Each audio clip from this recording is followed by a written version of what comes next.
ubbil alquran nga dem ci surat bu ñuy woowee Ghafir moom mooy numéro 40 nga dem ci verset 49 ak 50 yàlla nee na nit ñi weddi yoon borom bi subhanahu wa taala weddi yàlla dañ leen dugal safara di leen bugal ñuy jékki-jékki naan di ñi garde safara mooy malaaka naan ñaan dimbali leen ñu intervenir leen yàlla wàññi ñu mbugal bi ndax metti na ñu ne leen xanaa ay wootekat ñëwuñu woon xanaa yàlla yónnuwuloon yonent xanaa ay waaraatekat ñëwuñu woon daan ñu leen wax alquran ak sunna ñu ne aha kay subhanallah fekk nag donc c'est trop tard yàlla mooy wax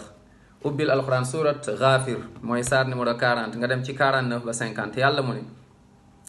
wa qala alladina fi nnaari li xasanati jahannama duu rabbakum yuxaffif anna yawman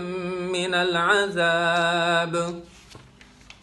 قالوا أولم تك تأتيكم رسلكم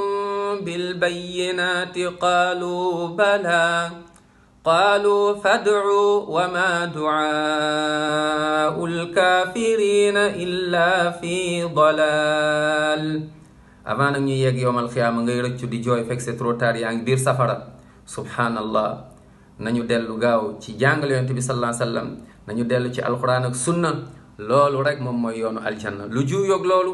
safara la jëm ndax ñu mën a sori bokkaale ak bidaa ak mooy borom bi subhanahu wa taala